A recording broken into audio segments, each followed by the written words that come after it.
Bonjour tout le monde, nous sommes le 1er juin, ce qui sonne officiellement la fin du mois de la fantaisie. Tristesse, tristesse, tristesse. Voilà, moi je continue le mois de la fantaisie sur le mois de juin parce que comment vous dire que j'ai une palle à finir et il m'en reste pas mal. Mais voilà, je devais clôturer ce challenge par une vidéo update lecture du mois de mai. Je suis globalement très contente de ce mois de la fantaisie, ça m'a fait énormément plaisir de reparticiper cette année encore. Voilà, j'ai eu de superbes lectures, franchement, pépite. Je suis hyper contente franchement et j'espère que le mois de juin continuera dans cette lancée. Mais j'ai eu que des belles lectures et je suis hyper contente de vous en parler aujourd'hui. Donc voilà, malheureusement le mois de mai est terminé, mais voilà, je vous reparlerai des lectures que j'avais mis dans ma palle du mois de la fantaisie au mois de juin parce que je compte continuer ces lectures là. Mais voilà, c'est la fin, donc officiellement j'ai pas rempli le quota de livres que je devais lire. Mais c'est pas grave, je suis très contente de moi quand même. Donc on va sans plus tarder commencer mes avis pour mes lectures du mois de la fantaisie. Alors, comme première lecture du mois de la fantaisie, j'ai commencé avec ceci, la BD Brocéliande, Forêt du Petit Peuple, La Fontaine de Barenton par Perru, Benoît et Jacques Moir aux éditions Soleil Celtique, Comte de Bretagne. J'ai l'impression que ça fait 1000 ans que j'en ai parlé, mais c'est parce que je suis décalée avec Instagram, pardonnez-moi. Mais ce fut une très chouette lecture, une très chouette découverte. J'ai beaucoup aimé le dessin.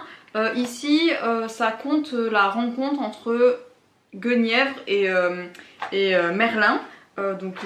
Comment ils se sont rencontrés, comment Guenièvre est devenue du coup la Dame du Lac, d'où lui vient ses pouvoirs. Et franchement c'est très cool, j'ai beaucoup aimé parce que c'est conté du coup par un conteur en fait auquel on a kidnappé quelqu'un, sa femme on présume, et du coup il doit conter une légende et il va du coup se dérouler sous ses yeux la légende, la rencontre entre Merlin et la Dame du Lac, et du coup voilà il va les suivre tous les deux, il va commencer à écrire leur histoire et non c'est très cool franchement. Alors après chaque BD de cette saga là Brocéliande est inspiré d'un des lieux qu'il y a dans la forêt de Brocéliande. Alors là ici c'est la fontaine de Barenton.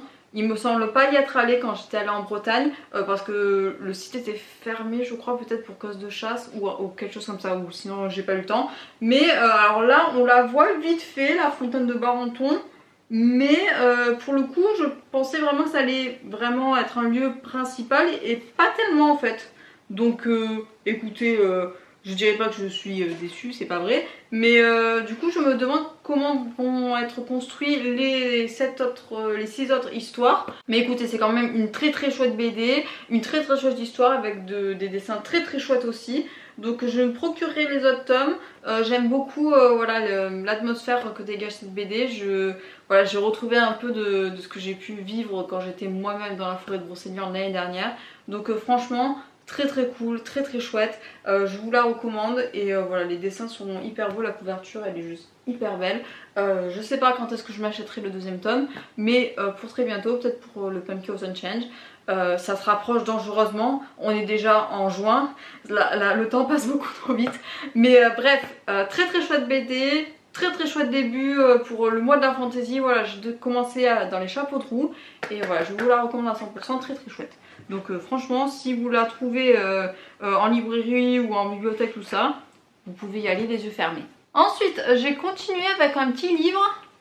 Ceci, Le Petit Prince de Antoine de Saint-Exupéry aux éditions Folio, avec des aquarelles de l'auteur même dans le bouquin. Eh ben écoutez, je suis agréablement surprise. Alors je m'attendais à aimer, parce que quand même c'est un des classiques de jeunesse, que voilà, c'est l'un des livres le plus vendu dans le monde. Donc franchement c'est qu'il y a une raison. Et je sais pas à quoi je m'attendais particulièrement, mais c'est vrai que le voyage du petit prince du coup de planète en planète, et qui à la fin et au début du coup parce que il raconte son histoire, atterrit sur Terre, la manière dont il rencontre certains personnages, tout ça, c'est assez cool à suivre. Franchement je me suis vraiment laissée prêter au jeu, alors que c'est un jeunesse donc c'est pas forcément dans le détail, parce que c'est vrai que quand on parle de fantasy on parle on pense au Seigneur des Anneaux, on pense à des fantaisies pures et dures, tout ça. Mais là c'est hyper léger et hyper rafraîchissant. Je me suis vraiment régalée à découvrir pour la première fois l'histoire du Petit Prince. La fin m'a laissée espantée, je m'attendais pas du tout à ce que ça se termine comme ça, mais donc comme quoi voilà, il m'a réservé une très très belle surprise et tout du long j'ai adoré voilà, suivre le voyage du Petit Prince, voilà, qui est conté du coup je pense par l'auteur lui-même, parce que il rencontre en fait le Petit Prince dans le désert et c'est assez touchant vraiment, qu'on se porte, enfin qu'on commence à y croire nous-mêmes. Et non, franchement il est rempli de magie, c'est ce que je voulais en lisant le Petit Prince, c'était vraiment avoir des étoiles dans les yeux. Et je les ai eus, donc franchement je regrette pas du tout d'avoir découvert le Petit Prince. Voilà, peut-être que j'avais un peu peur au début, mais franchement si vous n'avez toujours pas lu le Petit Prince, je vous encourage vivement. Alors je sais qu'il y a plein d'adaptations, plein de formats différents pour le lire, mais voilà, moi je me suis contentée du roman classique avec bon, quelques dessins de l'auteur et illustrations. Et franchement ça m'a suffi. Ouais, la morale est très très belle je trouve. Le voyage voilà, qu'entreprend le Petit Prince est très inspirant. Voilà, il rencontre toute une panoplie de personnages. Voilà, l'adulte dans ce livre est décrit vraiment de manière assez tranchée, vraiment, mais ça dérange pas plus que ça. Alors peut-être parce que je me considère pas non plus comme une adulte à 100%, mais franchement très très chouette, très très chouette. Donc bon, je sais pas trop quoi vous dire de plus parce que c'est quand même un tout petit livre de 90 pages. Mais voilà, si vous êtes curieux, n'hésitez pas, franchement. Il respire de poésie, de beauté, vraiment il est très très beau ce livre. Je regrette de ne pas l'avoir lu plus tôt ou même en étant enfant. Parce que franchement il vaut le coup d'œil et ouais, il a une très belle morale je trouve et une très belle... voilà, manière de penser. Non, franchement, l'auteur, alors je sais pas si Antoine de Saint-Exupéry a écrit d'autres livres, mais je serais curieuse de voir ça, franchement. Donc voilà, Le Petit Prince, une agréable surprise, une très très belle surprise. Et il a la place dans ma bibliothèque, franchement, 100%. Et je le ferai découvrir, je pense, à d'autres personnes, c'est sûr, parce qu'il vaut le détour. Ensuite, pour ma troisième lecture, j'ai enchaîné avec un e-book, le troisième et dernier tome de la saga Les Peuples de l'air avec La Reine sans royaume de Holly Black aux éditions Rajo, que j'ai en e-book. Et très très cool cette fin. Alors, je dirais pas que je suis hyper emballée non plus, parce que je trouve qu'il y a eu quand même de la facilité voilà, dans certains moments, notamment la relation vraiment de Cardan et de Jude qui voilà, passe de enemies to lovers. Là c'est le principe de ce genre de saga, mais j'ai trouvé que ça allait vraiment vite, vous voyez, parce que c'est vrai que dans le tome 1 ils se détestent, dans le tome 2 ils commencent à se rapprocher mais la relation reste quand même assez toxique. Et bon, à la fin du tome 2, Cardan fait un joli coup de maître, de fils de puterie à Jude. Donc franchement, à la fin enfin au début du tome 3, on s'attend pas forcément à ce qu'ils se réconcilient, vous voyez. Et en fait, du coup, ils se retrouvent assez vite les deux. Et alors c'est pas pour me déplaire, loin de là, mais c'est vrai que elle se radoucit d'un coup leur relation. Mais vraiment, comme si c'était rien passé. Alors c'est vrai que quand même Jude reste très en colère par rapport à ce que lui a fait Cardan dans le deuxième tome. Mais ça passe assez vite je trouve. Même si elle dit oui j'en ai marre d'être en colère, j'en ai marre de si je veux juste vivre ma vie tout ça. C'est assez expéditif. C'est le sentiment que j'ai. Après ça reste très très cool à suivre. J'ai beaucoup aimé quand même l'évolution de la relation et la tournure que ça prend à la toute fin. Franchement non, mais c'est juste que ouais, pour moi c'est juste trop rapide. Après l'intrigue en elle-même reste assez cool. Là aussi je trouve qu'il y a quelques facilités, notamment avec la relation, comment dire, le royaume de l'océan, là je sais plus comment il s'appelle, avec du coup le royaume de Cardan. Ouais c'est assez, je sais pas trop. Après est-ce que c'est justement dans ce que veut décrire l'auteur, dans comment ça se passe dans le monde des faées, tout ça, que voilà, donc on peut être ennemi, la seconde après on peut être les meilleurs amis du monde, peut-être franchement, mais ouais, c'est vrai qu'il y a certains moments où je me suis dit ah bon quoi. Et mais après du coup c'est vrai que il y a des moments où justement il se passe ça et derrière il y a juste un coup de fourbe de maître et certains moments je me suis dit ah ouais d'accord ok, donc voilà, c'est rondement bien abonné à certains moments, mais des fois j'ai regretté un peu que ce soit trop simple entre guillemets, mais sinon ça se clôture hyper bien la saga. Franchement je suis ravie de la manière dont ça s'est terminé, que ce soit pour voilà, Jude et Cardan que pour les autres personnages, que ce soit aussi pour Madoc, aussi le grand méchant, le grand ennemi de ce tome là, et puis même il y a des personnages secondaires que j'ai aimé vraiment plus voir en avant, notamment voilà, les sœurs de Jude, avec je me souviens même plus leur nom. Je sais plus, excusez-moi, mais c'est vrai que la jumelle et la sœur aînée, je trouvais qu'elles étaient un peu absentes dans le tome 2 notamment. Là elles sont un peu plus présentes, notamment pour Jude. Il y a aussi la copine de sa sœur qui prend un peu plus de place, donc voilà, qui rapporte un peu de diversité, tout ça dans le récit. Non, franchement très très sympa, donc c'est pas un coup de cœur monumental, mais c'est vrai que moi qui ai beaucoup de mal avec tout ce qui est Fae, royaume de Fae, tout ça, je garde encore un très très mauvais souvenir de ACOTAR. Vraiment, je l'ai pas aimé et ça reste vraiment marqué dans ma tête, hein. C'est vrai que du coup, maintenant, à chaque fois que je vois un livre Fae qui passe, je grince un peu des dents, je sais pas trop. Mais comme quoi, ça vaut le coup d'essayer quand même, parce que le prince captif, la saga tout entière, quand même vaut le coup, je trouve. Alors peut-être que ACOTAR vaut le coup, après, si on ignore le premier tome peut-être. Mais vraiment, je me suis régalée à découvrir cette saga-là, on apprend un peu plus sur le monde des Fae. J'aimerais retrouver une autre saga dans ce style-là, mais un peu plus adulte, je veux dire un peu moins young adulte comme la saga Le Prince Captif, le Prince Maléfique, pardon. J'ai dû dire Prince Captif aussi encore avant, je sais pas, excusez-moi, je confonds. Mais voilà, la saga du Peuple de l'air reste quand même un peu adulte, mais quand même foncièrement young adulte. J'aimerais bien retrouver quelque chose comme ça dans l'univers adulte, fantasy, vraiment dur.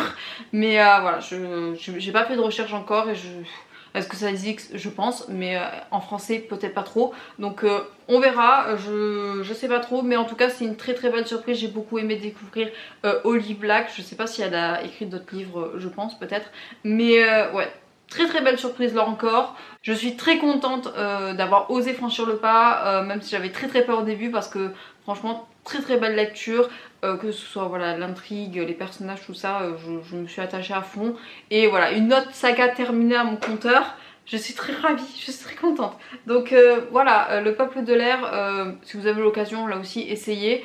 Ouais, moi je les ai en e-book et je pense que je les garderai en e-book. Je pense pas que je vais investir dans la version papier. Mais voilà, je suis contente d'avoir une idée quand même de... Comme ça me permet d'essayer des livres dont je suis pas trop sûre, et au lieu de raquer pour la version crochet, je prends la version ebook qui est quand même moins chère avant la sortie poche. Donc bon, Le Prince Cruel, très très très très belle saga que je recommande.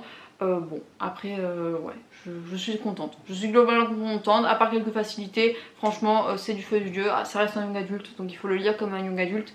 Donc voilà, quand on le lit comme ça passe tout seul. Ensuite, je me suis plongée dans cette beauté, et je me suis rendu compte que je n'avais pas fait de post Instagram dessus. Je suis colère entre moi-même.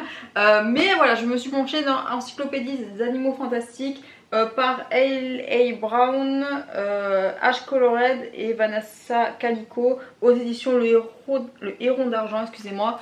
Voilà, que j'ai lu parce qu'il fallait un livre illustré quelque part dans ma palle. Et écoutez, franchement très très belle surprise. Là non plus je sais pas trop quoi vous dire comme Brocéliande en fait, parce que ça a pas tellement d'intrigue, enfin c'est très court. C'est des petites histoires en fait. On a les créatures fantastiques sont présentées comme il y a comment dire, il y a une citation de quelqu'un de connu ou d'un livre ou d'un poème, tout ça. Ensuite, il y a quelques descriptions fantastiques sur où on peut le trouver, comment il est, le caractère, tout ça. Et ensuite, on a une légende qui vient du pays d'adoption. Donc là, j'ai quoi? J'ai Pégase, du coup, c'est une légende sur le mont Olympe, sur comment il a été dompté par je sais plus quel héros. Bref.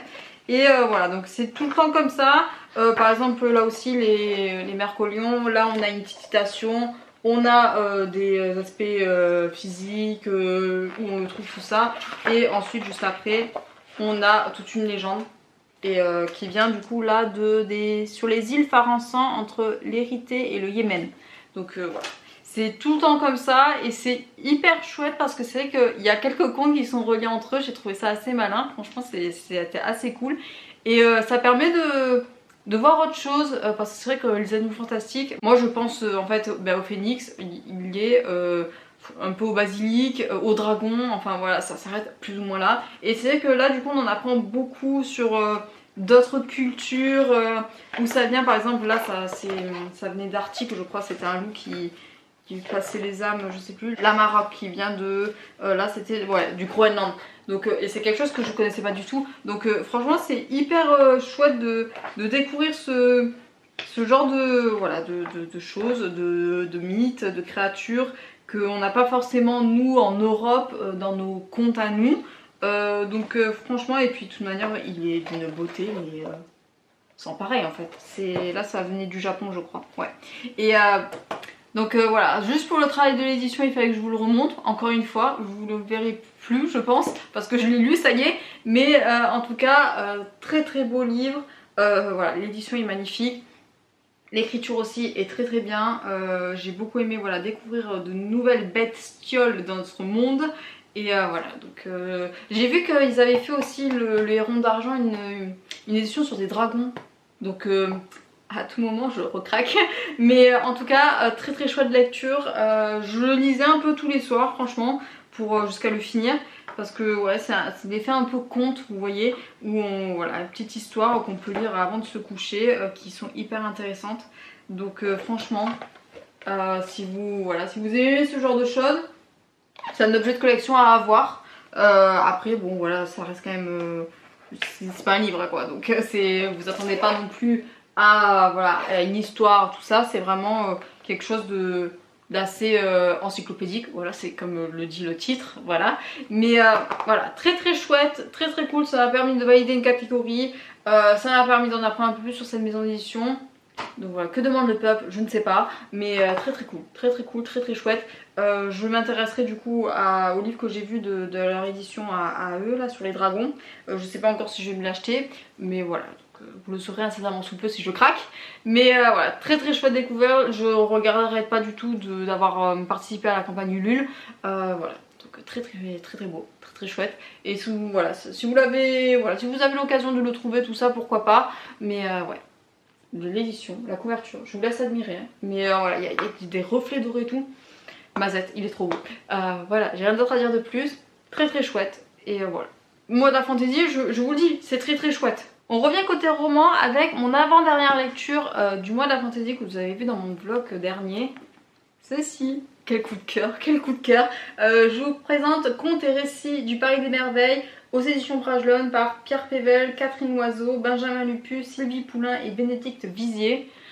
Quelle beauté, c'était trop bien. C'est vraiment, j'ai adoré du début jusqu'à la fin parce que déjà le Paris des Merveilles, l'univers qu'il y a autour, j'adore franchement. Et puis ça se passe aussi à une époque de l'histoire dans le début des années 1900 que j'adore franchement. Et voilà, le côté steampunk je le trouve génial. Donc franchement c'est des histoires je pense à lire absolument pour tout fan du Paris des Merveilles. Voilà, moi j'ai l'édition collector ici. Voilà, j'aimerais tellement rencontrer Pierre Pével, mon dieu, mais voilà, bon ok. Il faudra attendre, je sais pas quand mais il faudra attendre. En tout cas ce livre là est très très chouette, très très cool. Je l'aime d'amour franchement. Alors évidemment il y a combien de nouvelles? 1, 2, 3, 4, 5, 6. Il y a 6 nouvelles, dont 2 de Pierre Pével. Alors j'en ai aimé plus que d'autres. Mais globalement je les ai toutes adorées. Mes préférées c'était la première de Pierre Pével, Veni Vidi Vi. Ensuite il y a aussi celle de Sylvie Poulain, Les Révoltés d'Arsecim, pardon. Et celle de Bénédicte Vizier, Une enquête d'Étienne Tiflot, détective Changelin. Sont mes 3 préférées, franchement j'ai adoré. Parce que je sais pas, j'en sais rien, ce sont mes préférés, c'est tout. Dans la première, il y a toute une histoire avec ce chat mécanique qui est très très cool. Dans la deuxième, L'urne de rat. Je l'ai bien aimé, même si c'est des personnages auxquels j'ai eu un peu plus de mal parce que j'avais envie de claquer la fille. Mais, franchement, sinon c'est hyper cool l'histoire avec cette espèce de relique qui vient d'Égypte, qui voilà, n'apportera pas que du bien dans Paris. Et voilà, il y a toute une histoire dessus. Les révoltés d'Archocime, pardon, elle est très très cool. C'est toute une histoire avec... c'est inspiré de, alors je sais plus, d'un voyage en avion entre Paris et Madrid, je crois, qui se fait à cette époque-là. Je saurais pas vous retrouver, je pense, page 123. Ce récit tire son inspiration des faits survenus le 21 mai 1911 lors du départ de la course aérienne Paris-Madrid. Je retiens quand même un peu. Mais ça est très cool parce que du coup il y a un attentat qui se fait pendant cette course là. Du coup il y a toute une histoire d'enquête avec un personnage féminin principal qui est très très cool à suivre là aussi, qui voilà, se laisse pas faire, donc franchement j'ai beaucoup aimé. Ensuite il y a la nouvelle Les Portes de l'Outre-Monde. Alors là c'est avec Rodin, je crois, Rondin, le sculpteur, je sais plus comment il s'appelle, c'est Rodin je crois, qui dans cet univers là du coup a hérité de pouvoirs magiques assez exceptionnels pour ces sculptures là. Donc voilà, et là il y a une histoire avec Griffon du coup qui est très très chouette à suivre. Après alors là je sais pas trop ce qui m'a un peu moins plu ou quoi. C'est peut-être l'histoire que je me suis dit mais ça se voit à 2000 que ça va finir comme ça. Peut-être que c'est ça l'effet que j'ai eu, mais elle reste quand même très très cool. Ensuite il y a une enquête d'Étienne Tiflo. Oh, j'ai adoré, celle-là je crois que c'est ma préférée, franchement je m'y attendais tellement pas parce que c'est sur l'un des personnages secondaires qu'on avait vu dans le tome 3 qui aide Griffon et Isabelle dans leur enquête. Et là du coup il a démissionné de sa, je sais plus, de son agence de détective, voilà, je crois que c'est ça le mot, pour en créer une à lui. Et du coup c'est sa première vraie enquête et c'est hyper bien foutu, c'est hyper cool. Donc voilà, avec un petit chat qui va le suivre et tout, un chat ailé. J'ai adoré, franchement j'ai adoré cette nouvelle, c'est ma préférée de tout le bouquin. Et ouais non, j'ai beaucoup aimé. Et ensuite il y a une autre nouvelle, Pierre Pével, Sous les ponts de Paris, que j'ai bien aimé là aussi. Alors j'ai préféré sa première. Je sais pas trop, peut-être parce que c'est tout l'aspect pont, tout ça qui m'a pas trop attiré, même si quand même j'ai beaucoup aimé le petit coup de maître qu'a fait Isabelle en mode révolution. Mais c'est très très cool, franchement très très sympa à suivre. Et ce que j'ai bien aimé aussi c'est que chacun des auteurs qui ont participé à ce livre ont réussi à s'approprier vraiment hyper bien le Paris des merveilles, ce qui fait que, alors certes ils ont leur écriture à eux, on le sent tout ça, enfin c'est pas Pierre Pével qui a tout écrit, mais je trouve que ça s'accorde hyper bien, vraiment merveilleusement bien avec tout l'univers qu'il y a autour. Donc je suis hyper contente, j'ai qu'une hâte, franchement c'est de finir ma lecture en cours pour commencer vraiment le deuxième que j'avais mis dans ma pile du mois de la fantaisie, parce que je pense que ça va aussi envoyer du pâté. Et non, franchement alors c'est hyper cool, on retrouve du coup des personnages qu'on avait vus, que ce soit Griffon et Isabelle que j'avais adoré pendant tout le long du Paris des Merveilles, Étienne Tiflo, franchement je veux le revoir lui, hein. J'espère qu'il aura d'autres nouvelles parce que je veux le revoir à ce mec, hein. Je l'ai adoré lui aussi. Après il y a tous les autres personnages, voilà, ceux qui ont été créés, qui vont hyper bien dans leur monde, voilà, que ce soit la magicienne qui est dans les révoltés de Archemine là, qui fait partie du cercle Sian et tout. Et franchement il y a trop de choses hyper bien, et comme quoi voilà, une saga peut être finie, voilà, le Paris des Merveilles est une saga terminée, on peut encore raconter énormément de choses dessus. Voilà, c'est un univers hyper vaste et hyper grand, même si c'est uniquement situé à Paris, il se passe tellement de choses, c'est hyper bien. Et donc voilà, je pense que je suis j'arrive à communiquer un peu la joie que j'ai eue en lisant ce bouquin. Donc voilà. En juin, vous pouvez être sûr que je vais lire Malfaiteur des Pays des Merveilles, c'est sûr.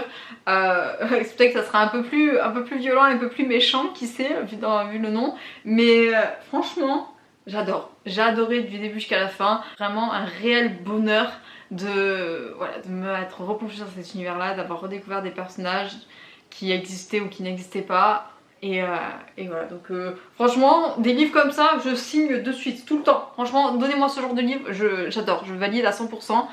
Et donc je sais pas, je vais rien d'autre à vous dire de plus. Un énorme coup de cœur pour ce livre-là. Et j'espère que voilà, Malfaiteur du Pays des Merveilles saura me réjouir tout autant. J'ai terminé le mois de la fantasy avec Night Runner, le premier tome, Les Maîtres de l'ombre, de Lynn Flewoming, je sais pas le prononcer son nom, excusez-moi, aux éditions, alors Milady je crois, parce que j'ai acheté le tome 2 et c'était aux éditions Bras Jaune, j'ai pas trop compris le move, mais là je suis persuadée d'avoir l'édition Milady. Voilà, c'est une très très belle surprise là aussi, c'est... Oh, je m'attendais pas à autant apprécier, c'est une abonnée qui me l'avait conseillé il y a un an ou 2 ans, je sais plus trop quand, comment vous dire que ça date un peu, mais je suis hyper contente vraiment d'avoir découvert cette saga. Alors je peux pas juger sur l'entièreté de l'œuvre parce que j'ai lu que le premier tome et incessamment sous peu le deuxième, n'est-ce pas? Mais en tout cas le premier tome est hyper bien et c'est vrai que je m'attendais à un autre style d'écriture peut-être parce que c'est une vieille saga, elle a été écrite en 97 je crois, comme quoi franchement j'étais en train de me dire que, comment dire, la saga là, ça là, je sais pas comment ça s'appelle, le guerrier du silence là, de Pierre Bordage, à chaque fois je disais que j'aimais pas trop parce que c'était vieux et que ça se ressentait. Comme quoi non, c'est juste peut-être l'écriture de Pierre Bordage que je n'arrive pas. Donc voilà, bref, on ferme la parenthèse.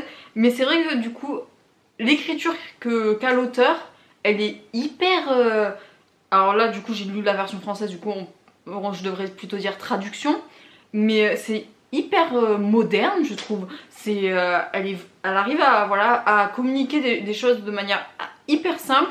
Même si voilà, il y a quand même un travail de description assez poussé parce que du coup on va suivre Alec qui voilà, est dans une prison au tout début alors qu'il n'a rien fait et il va être libéré par ce Régil. Excusez-moi, je vais le prononcer de plusieurs manières parce que je sais pas, j'ai toujours pas dessiné dans ma tête comment le prononcer, mais voilà, ce Régil qui va se libérer lui-même tout seul et va emmener Alec avec lui.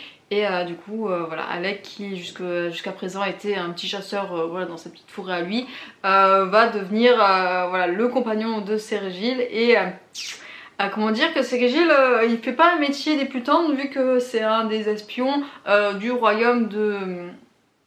j'ai pas encore retenu tous les prénoms de royaume, mais voilà. La Salka, je sais plus, bref, mais voilà, donc voilà, Alec va du coup devoir décider s'il continue cette voie-là, s'il le suit tout ça, s'il veut se retrouver tout seul dans sa forêt. Voilà, c'est un peu ça le tout début du livre, mais après du coup il va vite faire son choix et va s'en suivre l'aventure de ces deux personnages haut en couleur. Vraiment, Alec j'ai beaucoup aimé parce que malgré ses 16 ans, il a quand même une maturité assez folle. Alors je pense que c'est dû à l'univers fantasy et qu'il a évolué du coup dans un univers assez dur. Voilà, il était avec son père dans la forêt, il chassait, c'était voilà, de la vente, ils vivaient dehors, ils n'avaient pas de chez eux. Donc voilà, il a quand même la tête sur les épaules et c'est voilà, assez cool à suivre du coup, voir son évolution à lui. Parce qu'il a quand même des réflexions aussi des fois comment dire, de paysans de paysans de 16 ans en plus, donc voilà, mais voilà, je pense qu'il va évoluer beaucoup et j'ai très hâte du coup de voir cette évolution au fil des tomes. En tout cas un personnage très attachant que j'ai beaucoup aimé, pareil pour Cérégil que j'ai beaucoup aimé. Alors même si lui il est un peu hautain, il est un peu voilà, être supérieur des autres, mais des fois enfin c'est surtout un rôle qu'il joue, mais sinon quand il est voilà dans un, comment on dit, dans un cercle assez restreint, c'est un personnage vraiment adorable et que j'aime beaucoup, qui se pose beaucoup de questions, qui je pense tout au fond de lui quand même manque de confiance en lui, même si c'est voilà, une personne très forte et très puissante. Ouais, il a des moments hein, de faiblesse des fois que je trouve assez touchants. Donc franchement j'ai hâte aussi de voir son évolution à lui, à l'évolution des deux hommes d'ailleurs, parce que il est censé avoir une relation MM entre les deux normalement. Alors je sais pas trop comment elle va se découpiller. Moi on m'a toujours dit que, même quand je me suis renseignée, que c'était quand même assez discret, c'était pas non plus une romance MM, c'était un fantasy avant tout, et c'est ça ce que je voulais, donc c'est que du bonheur. Donc très cool, très cool. Après il y a tous les personnages secondaires que j'ai énormément aimé, que ce soit Nisander le magicien qui va du coup épauler toute la troupe d'espions qu'il y a autour de lui. Il y a aussi leur pote Mikum, je crois, le rouquin là qui suit Cérégiles partout où il va, qui est très cool là aussi. Il y a un personnage féminin qui est apparu au début, je me souviens plus de son nom, mais j'espère qu'on le reverra dans les prochains tomes parce que il a l'air très cool ce personnage. Il y a aussi l'apprenti de Nisander, Théron, je sais plus comment il s'appelle, qui a l'air très cool, même si on dirait qu'il est assez froid voilà, dans tout le tome 1. Je pense quand même qu'il cache certaines choses, mais voilà, très hâte de voir comment va évoluer tout ce beau monde dans la Salka. Je crois que c'est Salka le nom du pays, je sais plus. Et ensuite l'intrigue, alors l'intrigue c'est assez... J'étais assez surprise parce que c'est vrai que on commence du coup le livre avec une intrigue sur des petits médaillons que trouvent les méchants entre guillemets, et que voilà, Cérégiles va s'empêcher de voler parce qu'il croit que c'est inoffensif mais que ni.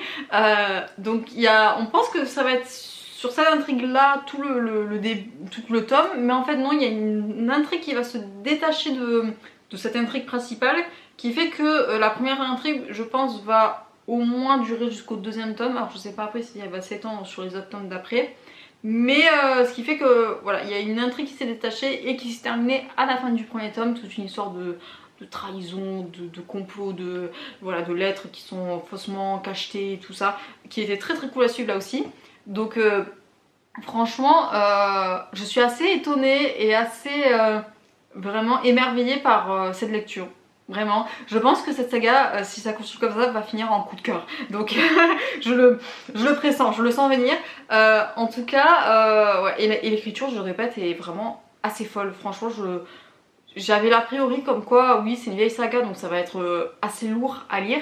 Mais pas du tout, ça se lit comme de l'eau, franchement c'est hyper bien. Et le fait que voilà, l'intrigue... on n'a pas, alors je trouve que le rythme est assez bien maîtrisé. Alors j'ai vu que dans les tomes d'après, il y a certaines personnes qui disent que justement c'est l'inverse, elle maîtrise pas trop bien. Mais là, dans ce premier tome, l'auteur, je trouve, a un bon rythme, c'est-à-dire qu'il se passe beaucoup de choses. Des fois il y a des moments un peu tranquilles où voilà, le personnage le mérite d'ailleurs.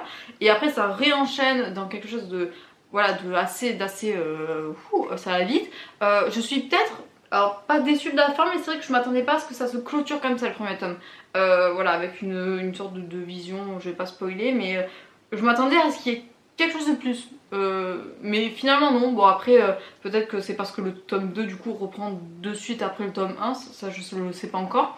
Mais sinon ouais, c'est le seul petit bémol que j'ai. Vraiment c'est... À la fin du tome 1 j'étais là, ben, pourquoi ça termine comme ça? Ça méritait un petit truc en plus, mais à voir comment le tome 2 commence, voilà, je le prends avec des pincettes. Mais ouais, vraiment hyper cool, j'ai adoré, voilà, les personnages hyper attachants, l'intrigue assez stylée, j'ai hâte, vraiment très hâte de me plonger dans le tome 2. Dès que j'ai fini le mois de juin avec ma pile de la fantasy, vous pouvez être sûr que je vais manquiller tous les tomes peut-être cet été, je sais pas encore, je veux pas dire non plus n'importe quoi, mais le tome 2 c'est sûr que je vais lire cet été. Soyez-en sûrs, vraiment c'est obligé, parce que je me retiens très fort de pas le lire maintenant, comment vous dire, donc vraiment je très hâte de continuer cette saga, très hâte voilà, de voir comment ça va continuer, l'évolution Alec Cérégiles, je me suis spoilé un peu sur les résumés des tomes d'après et je pense que ça va envoyer du lourd, j'ai pas envie d'avoir des espoirs trop grands non plus, mais... ouais, j'espère, franchement j'espère. Donc très belle clôture pour le mois de la fantasy, franchement je m'y attendais tellement pas, c'était hyper bien. Et voilà, donc comment vous dire que je commence le mois de juin sur le chapeau de roue, je suis hyper contente. Donc voilà, je vous le recommande à 100%, au moins le premier tome. Je verrai plus tard si je vous recommande voilà, toute la saga dans son intégralité. Mais vu les retours voilà, des quelques personnes qui m'en ont parlé et qui disent que c'est du feu de Dieu, je ne me fais pas trop de soucis. Ça va être tout pour cette vidéo, j'espère que ça vous aura plu. Voilà, ma petite palle du mois de la fantasy, que voilà, officiellement c'est terminé, mais moi je vais la continuer parce que je me régale, tout simplement je me régale. Pour conclure du coup le mois de la fantasy, j'ai validé aucun menu. Parce que j'ai pioché un peu partout, voilà, c'est comme ça que je l'ai fait. Dans le menu haut, j'ai validé que juste Tiens bon la vague avec Night Runner. Dans le menu terre, j'ai validé Petit Peuple avec Brocéliande et Les Doigts dans la boue avec Encyclopédie des animaux fantastiques. Dans le menu feu, j'ai validé Orangé avec Conte et Récit du Parc des Merveilles. Et dans le menu air, j'ai validé Léger comme l'air avec La Reine sans royaume et Apprendre à voler avec Le Petit Prince. Ce qui fait que j'ai lu 6 livres sur 12.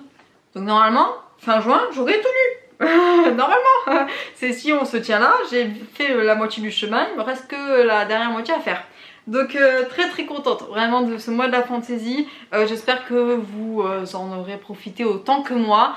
S'il y en a des personnes qui continuent au mois de juin, n'hésitez pas à me le dire. Franchement, on se fait notre mois de fantaisie à tous.